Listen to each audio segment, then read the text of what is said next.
Barb here, welcoming you to 1,000 Tiny Steps. In this podcast, I share my stories of love, loss, triumphs, and tragedy as I continue to trace my steps backward and ponder what led to the death of my daughter, Molly. If you're ready to laugh, cry, shake your head in disbelief, or simply listen, and tie, buckle, slip on, or lace up your shoes, and join me as we begin our 1,000 Tiny Steps. Hey everybody, Barb here, welcoming you to episode 95 of 1,000 Tiny Steps. So I'm here in my forever messy office on a beautiful sunny day. I forget each summer how difficult it is to record podcasts in the summer because you have to come inside.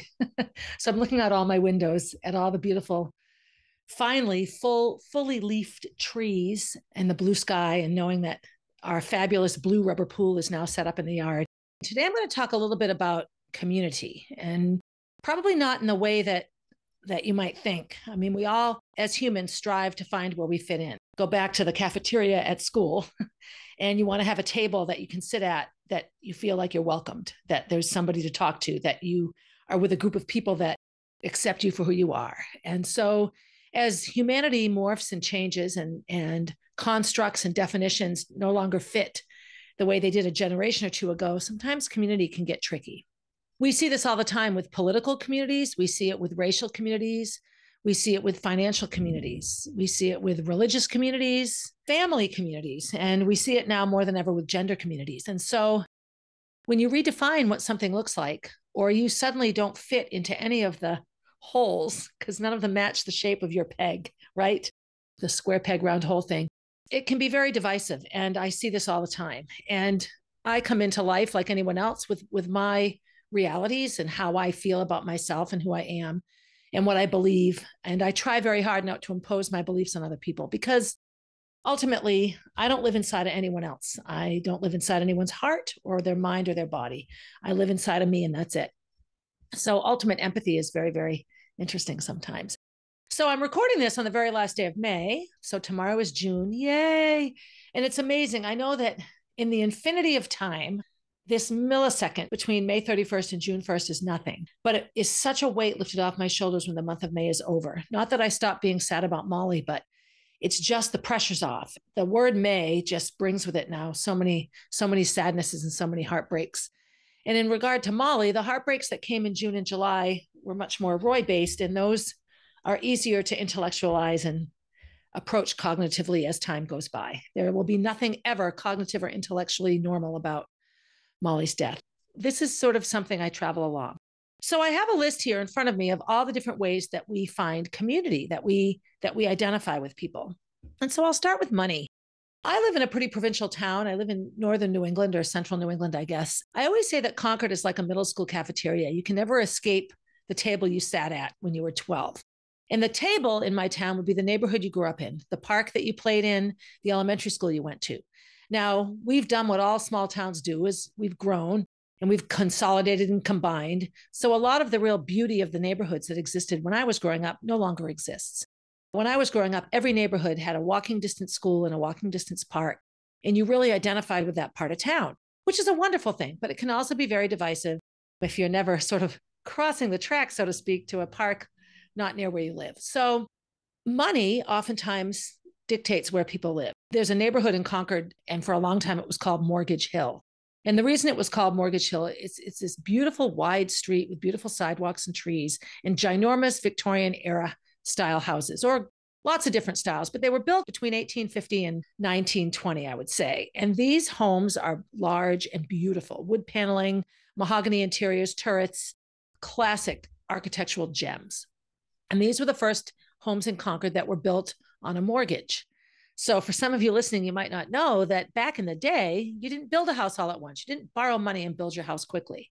You lived in a tent or the back of a cabin, a back of a wagon, or in a little cabin on your land.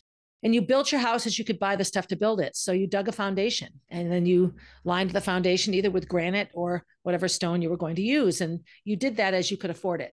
And then you built a floor over it, and maybe the first floor, and you roofed that. Maybe you tarp roofed it, maybe you thatch roofed it, but you built your house as you could afford it.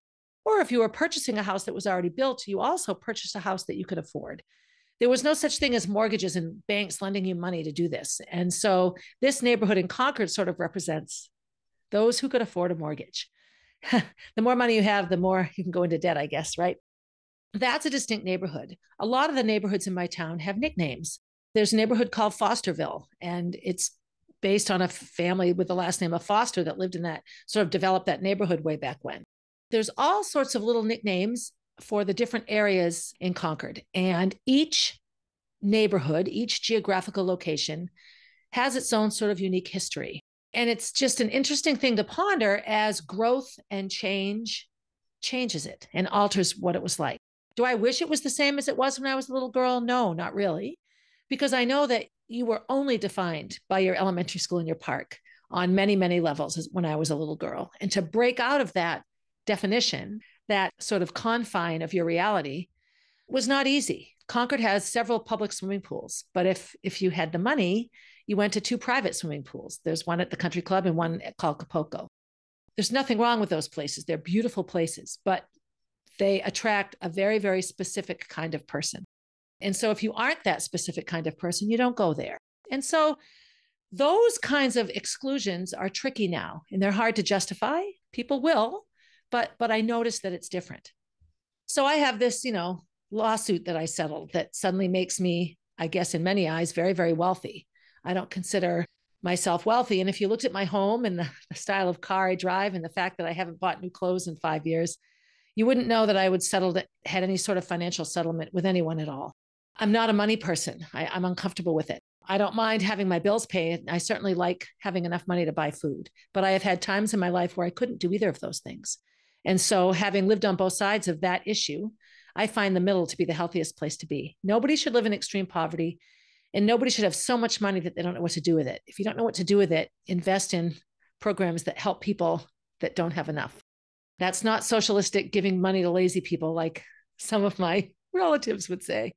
I'm just saying anything on too far on either side of any issue becomes divisive and dangerous. We have to have room in our hearts to at least acknowledge and understand that there are all ways to view things.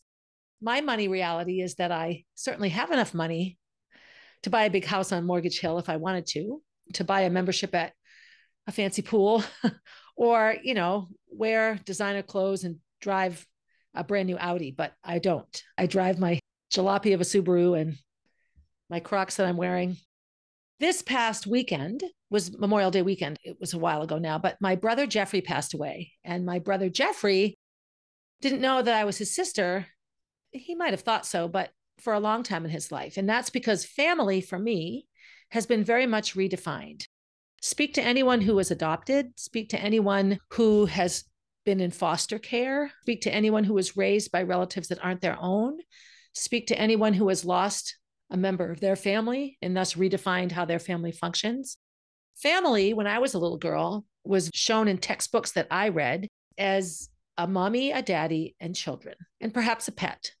My family never had pets because I'm allergic to everything. So that did set me apart sometimes.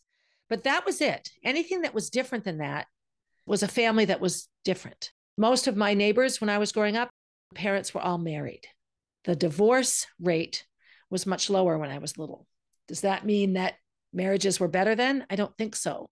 I think like any entity that grows and develops and changes, the expectations of the roles of husband and wife, partner and partner have changed. And that in that growth, sometimes marriages end. Sometimes they get stronger. My mother grew up a generation ahead of me, a true boomer, born in 1942, and her parents divorced in the 50s. And that was a huge social stigma for her because nobody's parents were divorced when she was growing up. And that set her apart immediately. And that was a dissolution of her sort of traditional family. Some of her siblings lived with the grandmother, some lived with their dad, some lived with their mom. So she didn't have this nuclear family under one roof anymore. What she had was a divided family. Was my mother loved? Of course. And, our families fairly consistently get together. So it didn't dissolve completely that reality, but it wasn't a normal family. My family wasn't normal. We had divorce in my family, but that wasn't the biggest thing. The biggest thing for me growing up was that I had a mother and a father and 4 siblings, and there was my family, except my brother and I have a biologically different father. And without telling my mother's story, we all can figure out how that happened. We found out in our teenage years that biologically speaking, we had another family. As we went into adulthood, and as my biological father divorced and remarried, and I have a younger sister, all of us siblings decided that it made no sense, that yes, family-wise, we were very different. My three oldest siblings had a mother and father and them, and that was their reality. And that's the reality in which they grew up. That was their life. My brother and I didn't come along until they were all in their late teens or early 20s, or even mid 20s. So they have their family memories that are strong for them. Then there's my brother and I, Jonathan and I, and we have our family memories that are completely different than theirs, even though we share the same biology. And then there's Eleanor, who had the same dad, but yet another mom, and her whole childhood and upbringing was completely different. But the thread that connects us is the biology, the male DNA, our dad, our bio dad. And I remember talking to Martha about it once, my oldest sister. And her comment was, you are no less related to my Grandma Lois or Grandpa Ernest or Auntie Gin or Auntie Barbara, right? She had all these relatives on her dad's side of the family, and she's not more related to them than I am. I'm equally related, biologically speaking, on Ancestry DNA to all those people as she is. And this was an eye-opener for her, a redefinition of family. Now, our families are still very, very separate and divided. At Jeffrey's funeral, I felt incredibly honored to be considered a sibling worthy of mention in an obituary. And I'm not being snarky here. You have all the social constructs of infidelity and what's the right thing to do and what's the wrong thing to do. And Jeffrey was our brother, and I had developed a relationship with him. Eleanor and I spent time with him when she would come up here and visit. And so here I am at a funeral with a pile of relatives that I've never met, but we're all related. And I have to say, the welcoming was wonderful. Eleanor and I definitely felt most connected when we were standing nearby because we have a history together that we don't have with everyone else that knew our dad before we were even born. It was just an interesting reality, but it's a redefinition of family. So what is family? Is family DNA? Is family who raises you, nature versus nurture? Is family who gets legal guardianship of you? I would have to say family is all those things. But the issue that can't be forgotten is one does not negate the other. So I was raised by a father and I have a biological father. So I have two fathers, two father figures in my life. Yes, only one of them can be my biological father, and one of them is my legal father. So neither of them sort of lose out on their role as my father. I don't know if that makes sense or even what I'm trying to say here. Obviously, my biological father knew of my legal father. Mr. Higgins did not know of my biological father until I was a young adult. None of this was easy for anyone in my family to take, and that's the reason I share it. Change is difficult. Change is sometimes blindsiding in terms of what we've assumed to be true. I know that people who are adopted and don't know about it from the very beginning often have a very hard time coping with the fact that they're adopted. I worked at a private special ed school, and I think I've mentioned this before, a special education school that dealt primarily with kids that were either on the spectrum a little bit or just having real social issues and emotional issues that were interfering with their ability to learn. And in a very small school, a very large percentage of these kids were adopted. Does that mean anyone that adopts a child is going to have a troubled teenager? No. But the desire for us to know where we came from and who we are is huge. And if there's something missing or something that doesn't seem right, there's a long process and a journey there. And it's one that we have to pay attention to. An adoptive parent cannot negate a birth parent. They both exist. And putting a child in the middle of those two realities can be impossible. And so being at that funeral just made me really redefine family. You know, I look at Kenny's family, his kids, and they're very, very traditional. They very much function in the, here are the steps and here is how you follow the steps. Does it mean they're closed-minded? I don't know. I don't think so. I would have to say no, but I do know that Kenny's son, every time he sees Jack, says, tell your dad to cut your hair. Jack has this beautiful long hair, and his son Davey is just hell-bent on Jack having his hair cut. I don't know. It's beautiful. I don't want to cut it. Maybe that's me imposing my love of blonde curls onto Jack, but he doesn't seem to be bothered by his hair just yet, so we'll leave it be. But again, we look at things that make us comfortable, definitions and constructs. How do we frame things, and where do we feel comfortable in that frame? Today, the 31st of May, I went to my OBGYN, Dr. Chaudhary, and he's the local OB that cared for me while I was pregnant with Jack and would have delivered him if he hadn't gone away on vacation. I just had a checkup. I'm still nursing. I'd like to rethink some hormonal therapy I was on before I was nursing Jack, just a sort of a wellness check. And we talked for a long time about my desire to have another baby. And it's not like it was when I had Jack and had this pervasive, persistent dream that I should have a baby. But I look at Jack and his entire family as adults. He has relatives. He has two uncles that probably are more like cousins that are his age, and he loves spending time with both of them. And when they're together, it's beautiful, but they aren't together all the time. And so sometimes I just worry that he'll sort of feel, especially as he gets older, like, who do I hang out with at home? It was my main reason for having Molly, quite honestly, is I didn't want Gracie to be all by herself, this little baby, in a house full of grownups. And here I am 20 years later facing the same thing. But we talked at length about it, about what is age and why do we use age as a definition of something? Why should women only be allowed to try to have a baby in a certain age bracket? Who's decided that? I don't feel that a lot of female doctors necessarily decided that, or female insurance executives, or female scientists. But here I am imposing specific prejudice on a group of people that I don't know. As much as I feel that way, I don't know that that's the truth. But I do know that I will be 60 this summer, and that if I could find a doctor, if I could find a clinic, and I could go through the steps to see if I could have another child, I would. Am I announcing my intention to do that? I am not. But always, I have tested my body. I have defied it. And I think that comes sometimes from hating it so much as a child. Children who are abused sexually are often big time body haters because we just feel let down and don't have a lot of trust, A, in our body and what it does, and B, how we feel it's let us down, if that makes sense. Overcoming asthma to run was a way that I showed my body who's boss, right? Every time I step into a CrossFit gym and do something that a woman my age shouldn't be able to do, I feel like I have this amazing victory, not just for me, but also for women everywhere. We shouldn't necessarily be defined by these things. Having said that, we also can't let our definitions and who we are directly hurt or impose upon or deny someone else the same things that they're seeking, if that makes sense. So if my having a baby at 57 were to deny a 27-year-old woman the same choice, I would have to rethink my responsibility and my reality around, should I have another baby or not? I don't know if this makes sense. It's hard. Sometimes it's hard for me to really put together what I'm trying to say.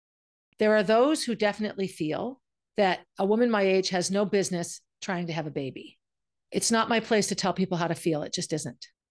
There are many reasons why a 60-year-old woman might not be as good a mother as a 30-year-old woman, for example. But there are also many reasons why a 60-year-old woman might be a better mother. I think ultimately these decisions come down to biology, come down to the integrity of the human body. Is my body at age 60 capable of growing a baby in a healthy way?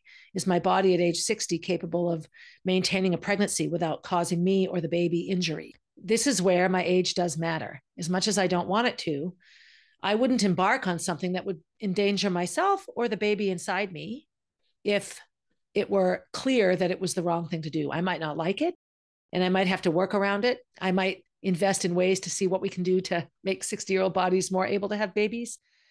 But there's so much that goes into it. And in my conversation with Dr. Chaudhary was wonderful, and he just laughed and he goes, I get it. I don't think you're nuts. Your body makes no sense. You have this amazing female body that does things other female bodies don't. And aren't you lucky? And I guess I am lucky because I went to college for free and I had an amazing life traveling around because of my body and its ability to run fast. I have an amazing life in the CrossFit community, and I gave birth to a child at 57. I'm lucky. I've also had disc surgeries and brain tumors and mouth surgery and foot surgery and a hernia surgery and my tonsils taken out. And clearly my body isn't always there for me. I have chronic illness and everything else, but it all balances out in the end.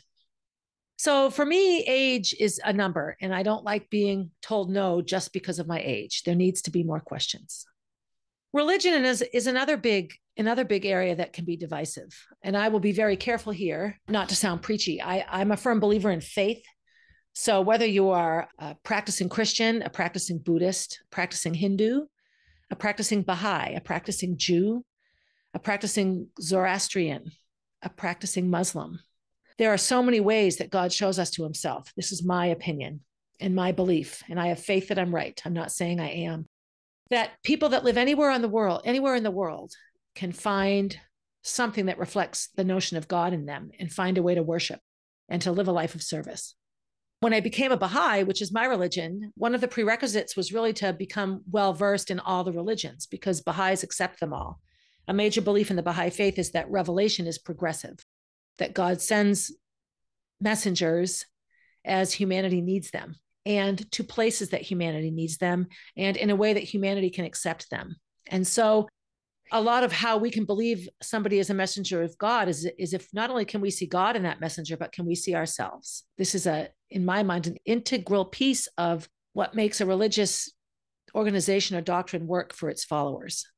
I think anyone who's invested in their religion with love and an air of gratitude and service and humility isn't being brainwashed at all. I don't particularly like being told what to do, and some religions make me feel that way. It's just, to me, another illustration of the way that people can learn and grow and get together. Having said that, religion is probably one of the most divisive issues in our country right now. People deciding or assuming that their religious beliefs should be the religious beliefs of everybody. And if you're that sure you're right, what a wonderful thing.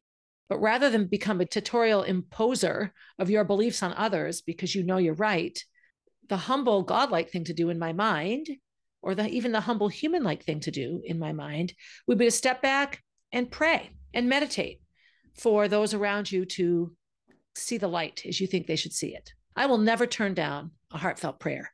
I feel that prayers in general create this invisible music that sort of binds the molecules of the world together. That's what I think. But something that's supposed to unite us, there's a Baha'i quote that says, "So powerful is the light of unity that it can light and ignite the whole world." So does unity mean we give up who we are to fit in with other people? No, I think unity means we figure out how to all get together with our clear differences and make room for everybody. I don't talk about religion much, and this will never be a religious podcast. I'm not trying to push my agenda on anybody. I guess that's it. I try to share my agenda. If I have one, I try to share how I feel. I'm honest about my horrifyingly wonderful life experiences. And I like to share that I'm a Baha'i. I am an imperfect Baha'i. I don't follow all the social suggestions that Baha'u'llah, the prophet founder of the faith, makes for us. But I do try really hard to step back and analyze myself. The final area that I'll talk about, and I talk about it because I just ran a half marathon. It took me 3 hours, my physical body. I talk about it because I spend a lot of time, I'm going to talk about gender here, because I spend a lot of time defying my own. And I have often thought that the feminist movement sort of trashed any hope for an easy transition into equality for women and men from the get-go. Because in my mind, looking back on it, I was a little girl in the 60s, the bra burning and the we can do anything men can do. How I feel is that what we did was we got rid of our femininity. We took off the bras, we stopped wearing the dresses, we put on the pants. I feel like what we did was we tried to emulate men to prove that we could be just like them, which is, I think, how humanity perhaps felt that women would be accepted. Oh, they are just as good as men. When the question shouldn't be that way at all. Maybe the question should be, are men just as good as women? And what does it mean to have gender equity and equality of women and men and the women's rights movement? I grew up in a time, I was talking to my superintendent the other day. I was at a meeting in a room that was my third grade classroom. And I got sent home from school for wearing a lederhosen because a lederhosen is a Swiss outfit and it's shorts and it's traditionally worn by little boys. But I loved it and I wore it to school. This is 1970-ish. And I got sent home. I had to come back with a dress on because at that time, girls still had to wear dresses to school. I think the very next year, my third grade year, I didn't have to wear, you could wear pants. And I was horrified. Like it's a lederhosen. It's culturally, I can do a cartwheel here and nobody will see my underpants. But that was the reality for women and men.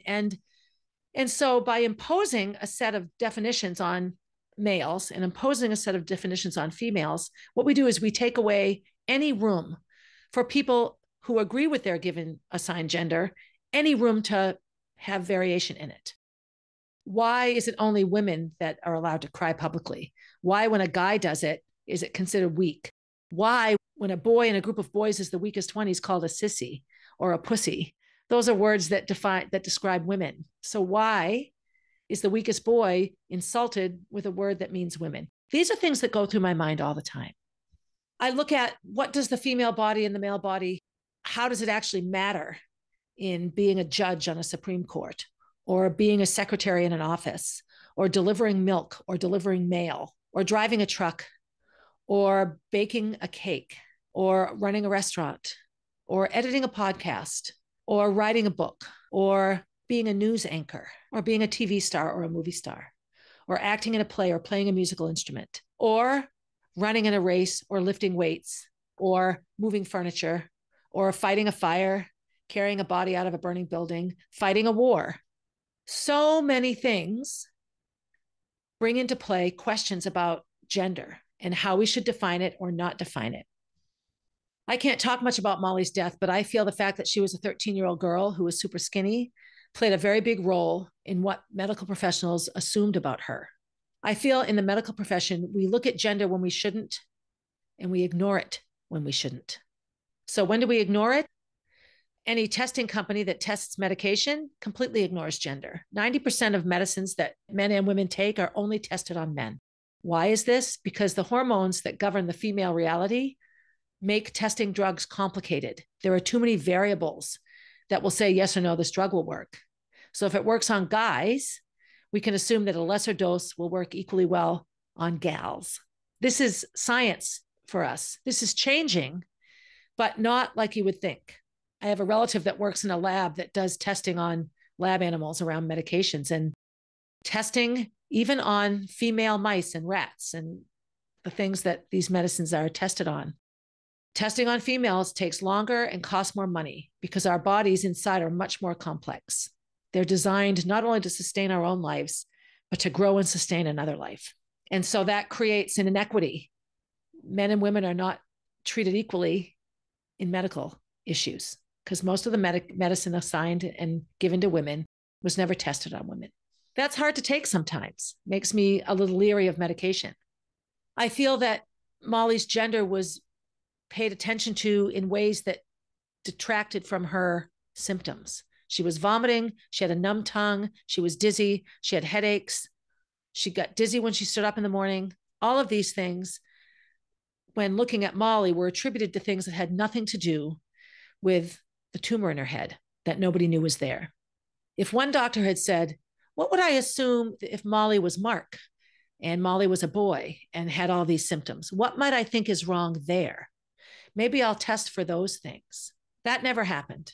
And that one mistake over making an assumption on gender, I believe, was a major factor in the fact that Molly's tumor was never discovered.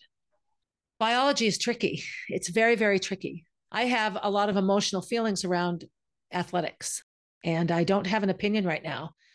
I posted on Facebook and I regret it because, of course, it came off in a way that I didn't want it to. And so I took the post down. But what I remember about being a little girl when it comes to athletics is that I wasn't allowed to play in sports because I was a girl. I didn't have a penis. Some of the more athletic girls, some of the bigger, stronger girls could try out for a boys' team and often were included and allowed to play. I can't imagine that felt very good to the boys on the team, especially if there was a boy who lost his spot to that girl, because sports back then were for boys. They weren't called boys sports. It wasn't boys baseball. It was just baseball, but girls didn't play. So when I was a little girl, Parks and Rec didn't offer anything for girls.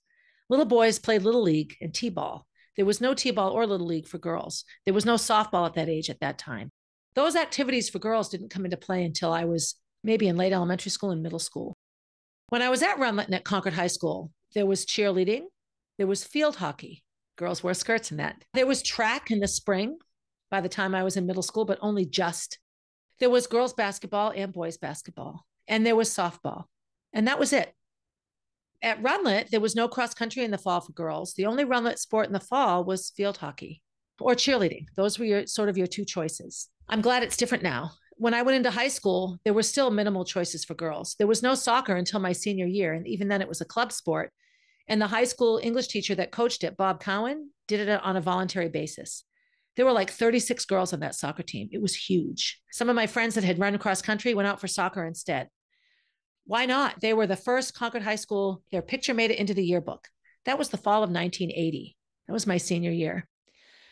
I never knew a reality without track. And what I liked most about track was, as a little girl that hated her body and had a big fear of male bodies for logical reasons, and who always felt left out because I had really bad asthma and couldn't breathe, and tried all the sports I could try. There was club swimming and there were girls and boys swimming. And so I swam. And there was recreational skiing. You could go skiing and take ski lessons. And so I skied. I did those sorts of things. I hiked with my family.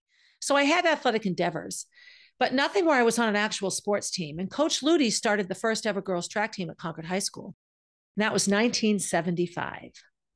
I was 12 years old then. So for the first 12 years of my life, there was no track team for girls. At the time he started that team, there were only one or two other schools in the state that had track. Hanover High School. And I know that up in Maine, Cape Elizabeth, Joni Benoit, my college coach, she had a track team to compete on. And I know also that schools got together. If they didn't have enough girls to make a team from their own school, they combined. So between 2 or 3 different high schools, you'd have enough young ladies to have a team. All through high school, when it was clear that I was an amazing runner, that I was running really well for a girl against all the other girls, forget running well for a girl, I was just running well. Now, my times on the boys' team wouldn't have placed in any meets at all. By the time I was a senior, I think I might have been the number 5 runner on the boys' cross-country team, but that's insanely fast for a girl. And that cross-country team was solid, but not as good as some others around the state. But I do remember thinking like, dang, I'd be 5th. I was pretty proud of that. I remember thinking it would be nice to get a scholarship to college. But when I was in 10th and 11th and 12th grade, the NCAA had not yet decided to accept female athletic programs as their responsibility in colleges. There was the AIAW, the American Interscholastic Association for Women. And it was a governing body for women's sports in colleges, but it was very poorly funded.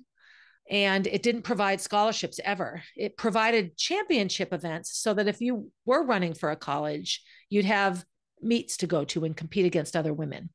But colleges didn't have to have women's sports. There was no mandate that there even needed to be sports for women.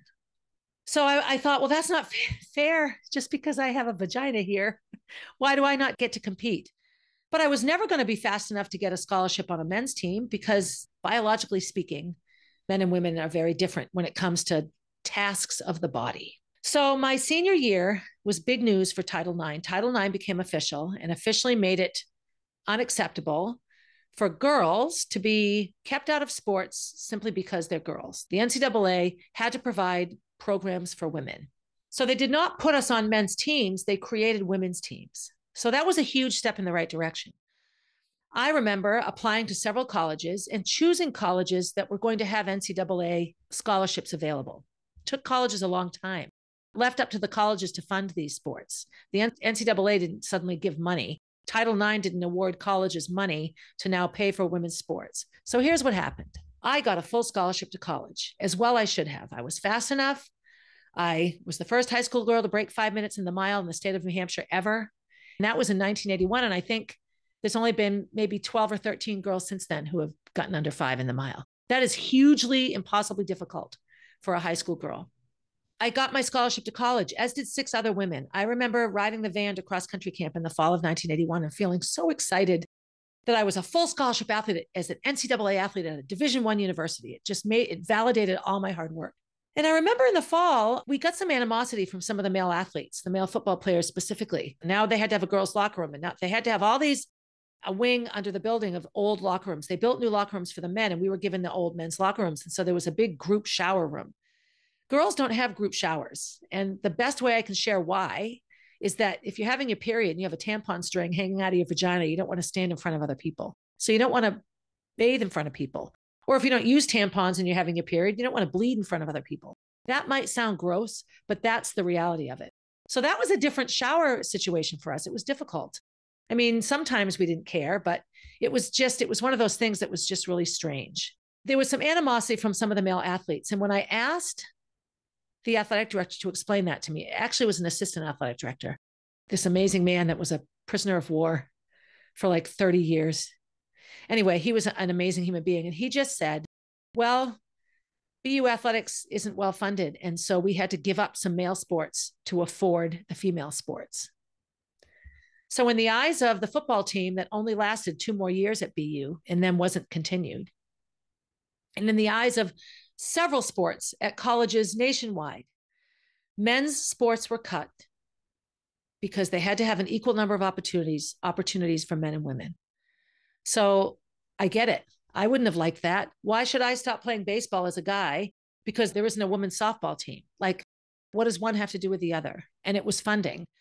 Again, as somebody that was a little bit behind all of this, I see that as an incredibly divisive tactics. All that did was set up resentment from men around women taking their money and their athletic programs from their colleges that had been there all the time.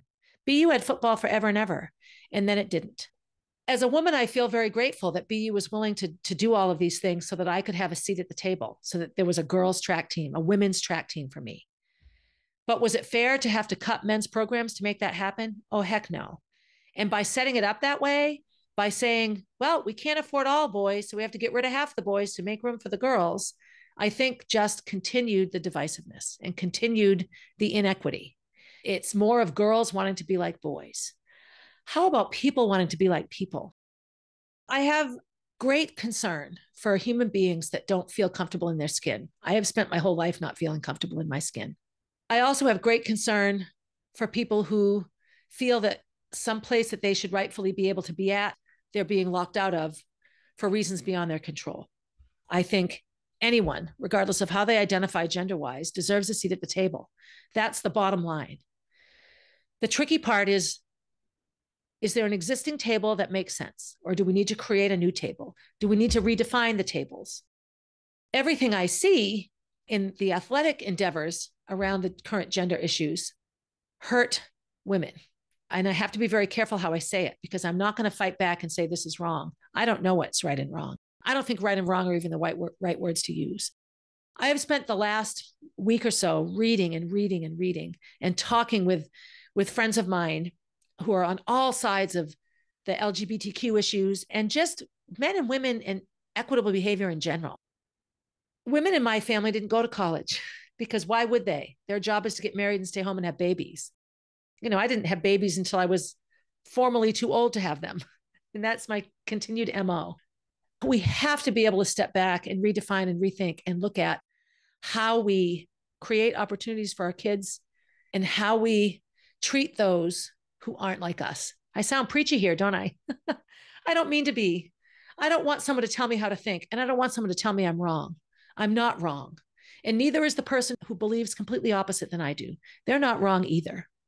I go back to an example that I learned in a conference on dyslexia and how children with visual learning disabilities have a hard time processing what they see.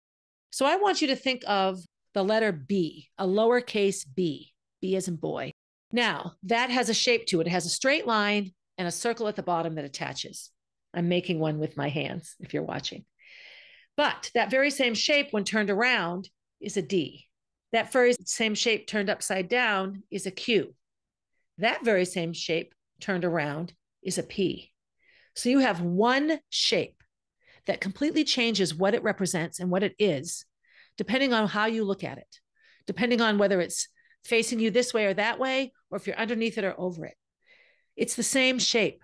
And if we made a P be a Q and a Q be a D and a D be a B, none of the words that we read would make sense. I know this is a simplistic analogy, but it's what's come to mind for me. The best part is I have a daughter in heaven who couldn't stand watching people left out, who hated when somebody failed because of something they had no control over. And I look at all that's going on in the athletic world and all that's going on in the business world and in the racial world. Let's look at race for a minute. I mean, talk about a way that we decide we need to categorize people. The color of one's skin, the shape of one's eyes, the pronunciation of one's words, the culture from which they come. Yes, these things should be celebrated and glorified, and they're different. We have to stop making believe one is better than the other because now we're imposing our beliefs on others. All of it. Molly couldn't stand watching somebody not win a prize because the things that would help them win a prize, they didn't have access to. She just thought it was unfair. And I have her foundation and I have her love. And I was feeling so frustrated over this thread on my Facebook page that got so ugly. I took it down. There's just no room for hatred. Rather than fight back, I really just stepped back and have spent a lot of time thinking. And I have come to no conclusions other than the way that you figure things out is to learn, to listen, to take part. And I don't know how that is for me or where that looks or what it will look like rather. I do know that I spent most of my life feeling like the odd man out. And I still do. I definitely still feel in most areas of my life that I'm on the outside looking in. And that might be my own perception, but that's how I feel. And if that's how I feel, that's my reality. I struggle with these things. But I've never felt more inspired to really step back, and I'll cry because it just means a lot to me. I was having a conversation with a friend of mine, and when I first was competing at a national level, it was very commonplace to spit in a cup after your race because that's how they could tell if you were XX chromosome or XY. And I realized now they were doing it to protect the women, right? Here we have girls' athletics now and women's athletics, and we need to make sure everyone in this race is actually a woman. They did it to men as well. Everyone, when you compete in the Olympics, everybody spits in the cup. That's just the reality of it. But there were times where you had to lift up your shirt. See, I have boobs. I'm a girl. While this never happened to me, there are stories where girls had to pull down their running shorts to show that they, in fact, had a vagina and not a penis. These things were done to prove that these girls were girls. And so in our ever-changing reality around how we view gender and identify when and where it should matter and when and where it shouldn't, and how it should matter or how it shouldn't, someone from my reality is going to take time to wrap their heads around these kinds of things because that was my reality. I had to prove I was a girl. When I try to step back and look at why did those things happen, did the boys have to pull their pants down? Like, these were things that rallied through my head all the time. And I ache right now for our gay and lesbian communities, for our queer communities, for our transgender communities. I ache for our racial communities and our religious communities that are still battered and held down and treated poorly. We've made no religious progress ever. There's mass killings in synagogues and temples. And what is that? We just don't learn. And so what am I saying here? I'm just emotional, I guess. I just want everyone in the world to be okay inside their skin and to feel that they have a place that they belong and where they fit in and matter. And I guess I want that for myself as well. Why am I sharing all this on the podcast? Because it's a piece of who I am. I'm raising this little boy, Jack, who I've assigned that gender to, and I have to be very fluid and open to the fact that he might not feel okay in that body someday. And I've said that before. And how, as his mother, can I best raise him if that happens? And if he grows up feeling wealthy and privileged, how do I help him to be humble and have humility and gratitude? If he's super smart, how do I make sure he's kind to somebody that isn't? Or if he isn't super smart, how do I make him feel that he still matters and he still has value? I look at the ways that we judge success and I just want him to be okay. Which brings me to my last analogy, and then I'll stop. Silk factories, silk comes from moths. And so they thought if they peeled the cocoon of the moth so that the whole process was faster, they could make more silk. And if you've ever watched a moth or a butterfly come out of a cocoon or a chick come out of an egg, it's a long process and it's not easy. And some don't survive it. But the whole point of that process is that when they get out of the egg or the cocoon or the uterus, whatever you're in, you now have all of the physical attributes you need to succeed as your new self, as a body outside of the belly, as a butterfly out of the cocoon, as a chick out of the egg. And so I can't peel Jack's cocoon for him. I can't crack his egg for him. I have to make sure that he struggles and suffers the way he needs to, the way that life presents itself so that he can develop the skills he needs. Oh, I didn't think I would talk about any of these things really and get so emotional, but I am. The next sort of sets of episodes of this podcast will gear around guests that have things to share and the topics that those guests share about. So obviously guests around grief will be big. Guests around motherhood and IVF will be big. I'm going to return the favor of some of the people I spoke with on their podcasts. I was on a couple where they just interview people that do crazy things. I'm excited about it because it will open up my podcast world to you and hopefully provide you with more voices to hear. I've learned so much just by listening to the words of others. And I always hope that my words teach you things as well. I'm really struggling in a really good way. I love it. I love that I'm being forced to learn and question and step back and keep my mouth shut and really, really strive to be sure that my words aren't excluding somebody because I'm feeling excluded. Let's step back and look at what that even means and how do we create a solution or begin the process working together. If we don't work together, nothing will work. So anyway, happy June. By the time you hear it, it'll be over. This will be playing my last week of track camp. I'll be exhausted. I'm sorry, the tears are coming out. I'll be exhausted, but it's a good exhaustion. As always, be good to yourself, especially if you're struggling. If you have a struggle and an issue, please be good to yourself. Be good to someone else, but not at the expense of yourself, unless it's service-oriented and gratitude, and maybe you're giving up your scooter so somebody that will never earn a scooter can have it. It's kind of doing both. It's a Molly reference there. And as always, have a good day, everybody. Hey, thanks for listening and for supporting the podcast. Feel free to leave a review and to share my stories with your friends. Please reach out with your own stories. I love connecting with my listeners. If you want to see what I'm up to next, you can find me on Instagram at Barb_444, on Facebook as Barb Higgins, and at my website, 1000tinysteps.com. And while you're there, sign up for my newsletter, a weekly way to find out what's up in the life of Barb Higgins.